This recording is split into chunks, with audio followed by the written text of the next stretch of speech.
Hello guys, welcome to our YouTube channel EduWords. So our today's topic is 2 marks important questions for BA semester 6 Indian economy. So let's start. So please जो मैं ये short questions करवा रही हूँ आपको एक बार paper से पहले ये सभी क्वेश्चन आप अच्छे से रीड कर जाना क्योंकि ये बहुत ही ज़्यादा इम्पोर्टेंट क्वेश्चंस है। सो चलो स्टार्ट करते हैं। तो हमारा फर्स्ट क्वेश्चन क्या है? Mixed economy. मिक्स्ड इकोनॉमी क्या होती है? मिक्स्ड इकोनॉमी में जो कैपिटलिज्म होता है प्लस सोशलिज्म होता है वो क्या सी होती है? Mixed economy. ठीक है, मिक्स्ड इकोनॉमी। अगर आपको एग्जाम में ये पूछा जाए कि क्या होती है मिक्स्ड इकोनॉमी तो आपका आंसर ये होना चाहिए। ठीक है,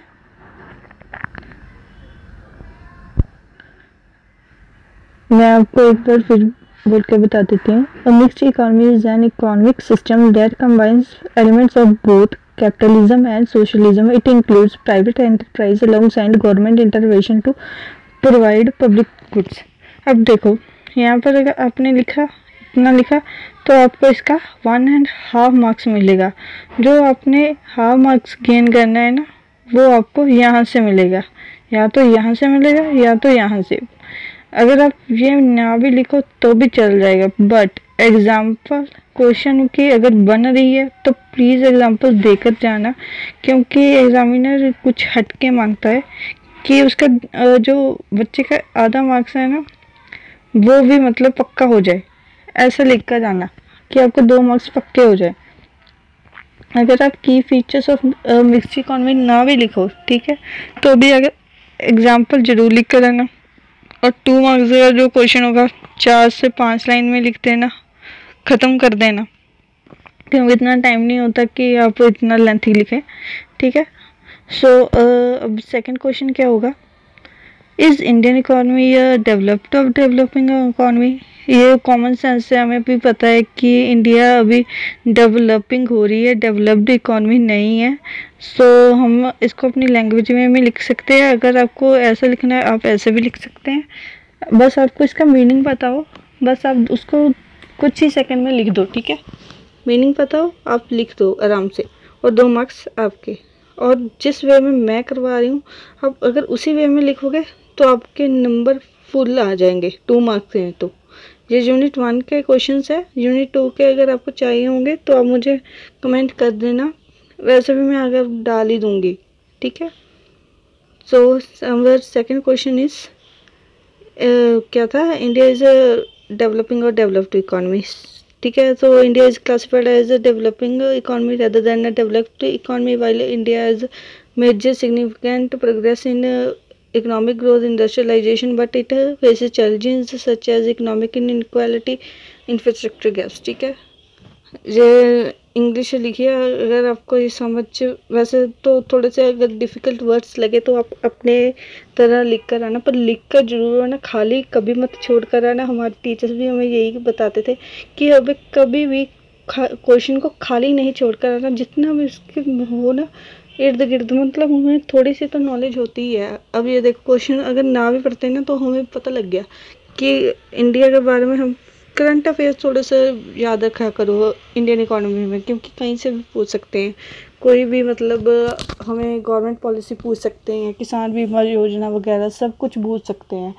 ठीक है, भारत निर्माण होगी हमारी पॉलिसीज़, गवर्नमेंट पुनर्वाद होगी, ऐसे भी मतलब और भी बहुत सी जो पॉलिसीज़ है उनको थोड़ा थोड़ा याद रखो। वो भी सीधा एक बार क्वेश्चन में आया था कि पता नहीं BSNL क्या होता है। अब ये किसी को नहीं पता, ये तो हमें पता किसी में। अब इसका और भी मीनिंग हो सकता है, वो आप मुझे बताना कि क्या होता है। ठीक है, वो मतलब ऐसा नहीं हम पूछ रहे व्हाट इज BSNL, उन्होंने सीधा लिखना है, उन्होंने बस इतना लिख देना है BSNL, बस। इसको हम नहीं एक्सप्लेन करना है, 2 मार्क्स हम नहीं लेने। और फिर हम अगर अच्छे से लिखेंगे तो 2 मार्क्स हमारे, अगर नहीं लिखेंगे तो हाफ मिल जाएगा या उसका 1 मिल जाएगा, बस इससे ज़्यादा नहीं मिलता। ओके, आगे बढ़ते हैं हम। थर्ड क्वेश्चन हमारा क्या होगा, सेक्टोरल इकोनॉमी। सेक्टोरल इकोनॉमी में क्या होता है, 3 सेक्टर्स हमारे इंक्लूड होते हैं, primary sector, secondary sector, territory या सर्विस सेक्टर।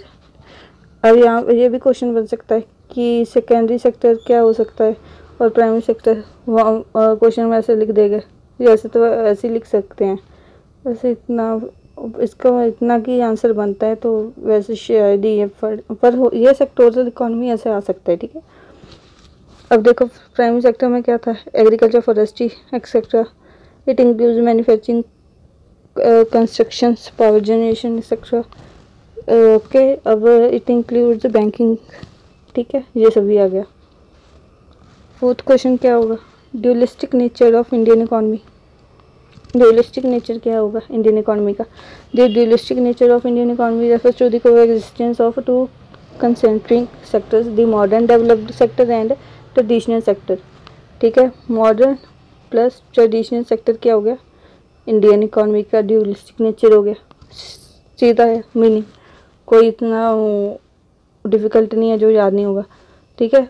तो फिर ये थोड़ी सी अब देखो आंसर आपने दो ये लिखा 2 मार्क्स के लिए, इतना आपको कितने मिले, 1.5। और जो हाफ क्वेश्चन है वो यहीं से ही आएंगे, कहाँ से आएंगे बताती हूँ आपको, यहाँ से। Types of dualism in Indian economy, ये एक लिख कर हेडिंग बनाकर अगर आपने ये लिख दिया, उसमें से ये बता दिए, formal versus informal, urban versus rural, rich versus sector poor, ये लिख दो, बस आपके 2 मार्क्स पक्के, ठीक है। थोड़ा सा मतलब दिमाग लगा कर लिखो क्वेश्चन, ताकि 2 मार्क्स में के पक्के हो कि आधा भी ना बचे, क्योंकि कई बार बच्चों को होता है ना कि यार मेरा 1 मार्क्स कहाँ से कट गया, वो यहीं से कटते हैं, क्योंकि 18 मार्क्स क्वेश्चन में भी मतलब वो अगर आपने प्रॉपर लिखा हो तो आपको अच्छे 18 मार्क्स मिल जाते हैं। वो मैं आपको स्ट्रैटेजी बता दूंगी आगे जाकर कि हमें कैसे अटैम्प्ट करना है। मैंने शायद एक क्वेश्चन भी सॉल्व करके रखा हुआ है, तो मैं वो भी आपको शेयर कर दूंगी, ठीक है। सो चलो कहाँ थे हम, 5th क्वेश्चन पे, difference between unemployment and under developed. सब मीनिंग पता है, अनएम्प्लॉयमेंट कौन सी होती है, जिसमें मतलब व्यक्ति को वो नहीं मिलती, जॉब नहीं मिलती, वो करना तो चाहते हैं, उनका बहुत सी जो हमारी आज की यूथ है उसको मतलब जॉब्स नहीं मिल रही है, ठीक है, वो क्या हो गए, अनएम्प्लॉयमेंट हो गए। और अंडर डेवलपमेंट क्या होगी, एक इकोनॉमिक एक कंडीशन होती है जहाँ पर जो लो प्रोग्रेस होती है, इकोनॉमिक प्रोग्रेस वगैरह, ठीक है। ये देख लो लिखा हुआ है, ये आपने जो डिफरेंस वाला है इसमें आप अगर आपने ये लिख दिया ना, ये चीज़ें एक्सपेक्ट ऐसे मतलब सेम टू सेम लिख दिया, तो आपके 2 नंबर कहीं नहीं जाएंगे बच्चे, 2 नंबर आपके जेब में है, मैं बता रही हूँ। और फिर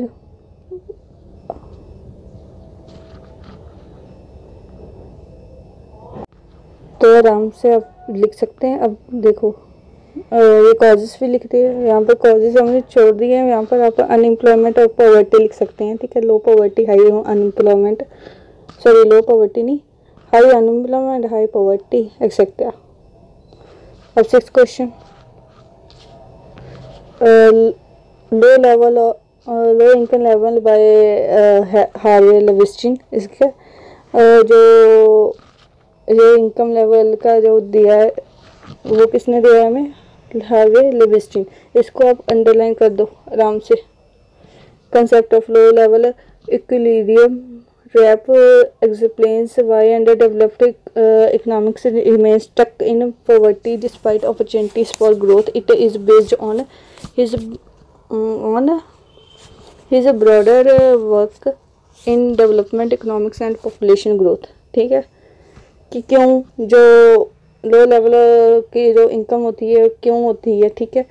और इसके हम की फीचर्स दे देंगे कि विशेष सर्कल ऑफ पॉवर्टी हो गया एक तो, और डेमोग्राफिक फैक्टर्स हो गए, ठीक है। ये 2 लिख देना, आपके 2 मार्क्स पक्के। सोल्यूशन, हाँ ये देखो ये सोल्यूशन में लिखा है मैंने, ऐसा नहीं है कि अकेला ये की फीचर्स लिखकर छोड़ दिया। सोल्यूशन भी बताया कि क्या हो सकता है कि क्रिटिकल मिनिमम एफर्ट थ्रेशोल्ड, ठीक है। ये अच्छे से लिख देना, ये अंडरलाइन कर लेना। और हमारा अब 2nd क्वेश्चन आ गया, ये देखो कितना प्यारा क्वेश्चन है। VCOP, ये आप ऐसे भी लिख सकते हैं VCOP, कंफ्यूज करने के लिए। देखो तभी मैंने साइड में लिखा है विशियस सर्कल ऑफ पॉवर्टी है ये, ठीक है। कंफ्यूज, इतना आसान क्वेश्चन को उन्होंने इतना डिफिकल्ट बना दिया। कई बार बच्चे को एग्ज़ाम की टेंशन होती है तो वो ये ऐसा नहीं सोच पाता कि क्या इसका मीनिंग क्या होगा। सो प्लीज़ बच्चों ऐसे कंफ्यूज मत होना। ये देखो विशियस सर्कल ऑफ पॉवर्टी है, इसका मतलब प्रोफेसर हार्वे लिविंगस्टन ने दिया था ये, ठीक है। To explain the obstacles in the way of economic development, कि क्या क्या ऑब्स्टेकल्स आती हैं, क्या क्या अड़चनें आती हैं हमारे जो इकोनॉमिक सिस्टम में, कि जो हमारी लो लेवल होता है इकोनॉमिक का। और ये देखो मैंने थोड़ा सा हाँ देखो इसका मैंने फ्लो चार्ट बना दिया है थोड़ा सा। ये अगर आपके पास टाइम नहीं है तो ये इतना बना दो, थोड़ा सा एक लाइन लिख दो, ये आपको मार्क्स गेन कर देंगे, 2 मार्क्स आ जाएंगे, ठीक है। वैसे लो प्रोडक्टिविटी, लो इनकम, हाँ लो इनकम, लो प्रोडक्टिविटी, ये सब कुछ लो लो लो ही लिखा हुआ है सारा जो सर्कल है। लो देखो सबसे पहले क्या होगा, लो डिमांड, नहीं पहले डिमांड भी नहीं, सबसे पहले हमारे पास लो कैपिटल है, लो प्रोडक्टिविटी है, लो वो डिमांड है, सेविंग्स है, इन्वेस्टमेंट है, सारा कुछ ये विश्व सर्कल ऑफ पॉवर्टी के अंदर रिलेटेड आ जाता है। तो आप कुछ भी लिख सकते हैं इसमें। स्टेगनेंट इकॉनमी, स्टेगनेंट इकॉनमी का मैंने यहाँ पर इजी मतलब लिखा है, very little change in the growth rate, कि बहुत कम चेंज हमारे ग्रोथ रेट में होना, उसको क्या कहते हैं, that economy is a stagnant economy. ये जो स्टेगनेंट इकॉनमी की कंडीशन थी वो हमारी इंडिपेंडेंस के नियर ही थी, ठीक है, जब हमारे वो इंडिपेंडेंस मिलती तब, ठीक है। तो इसमें क्या था, stagnant economy is that experiences little or no growth in output, income or employment over a sustained period. It is characterized by low GDP, low growth, मतलब सब कुछ लो है इसमें भी, सब कुछ लो। जब हमें आप सभी को पता है कि जब हमें इंडिपेंडेंस मिली थी 1947 में, तब क्या हुआ था कि जो हमारी इंडियन इकॉनमी की कंडीशंस थी वो बहुत ही ज़्यादा ख़राब थी, सब कुछ लो ही था, ठीक है। क्योंकि ब्रिटिशर थे, ब्रिटिशर बहुत सारा अपना जो सामान था वो खुद अपने देशों में ले गए और इंडिया के पास मतलब बहुत ही कम सामान था। तो चलो वो तो बात की बात है। अब इसके कॉजेस बता दिए, 2 इसके कॉजेस लिख दो, सॉल्यूशंस लिख दो। देखो expanding growth rate, encouraging innovations,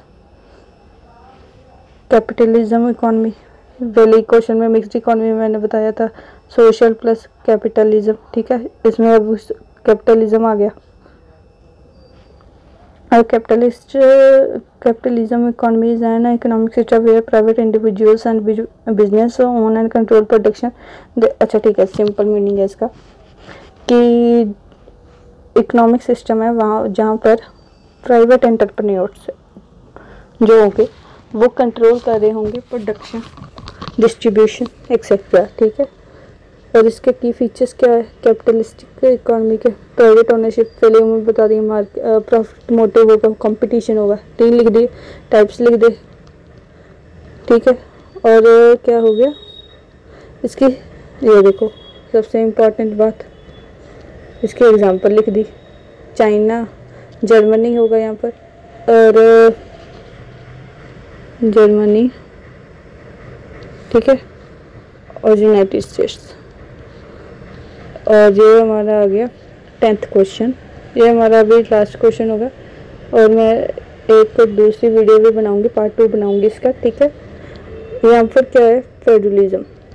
A federal economy is an economic system that was dominant in medieval Europe, 9th to 15th century. Some parts of Asia, it was based on land ownership, agriculture. की features क्या बता दिए, 2 बता देना या 3 बता देना। Limited trade होता था, एग्रीकल्चर इकोनॉमी होती थी, ठीक है। रिजिड सोशल स्ट्रक्चर होता था, लैंड बेस्ड जो वेल्थ होती थी, ठीक है, ये सभी कुछ होता था।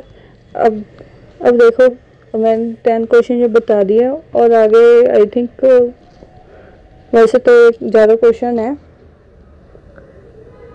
अभी के लिए 10th क्वेश्चन बताऊंगी, इसका मैं पार्ट 2 या 3 तक बन जाएगा। तो आगे वाले पार्ट, अगर आपको आगे वाले पार्ट देखने हैं तो प्लीज़ इस वीडियो को लाइक, शेयर और सब्सक्राइब ज़्यादा से ज़्यादा करें, ताकि मुझे भी मोटिवेशन मिले कि आपको बच्चों को क्या क्या और करवाना है। अगर आपको किसी भी मतलब क्वेश्चन में प्रॉब्लम आ रही है तो मुझे पूछ सकते हैं, कमेंट कर कर पूछिए। So thank you.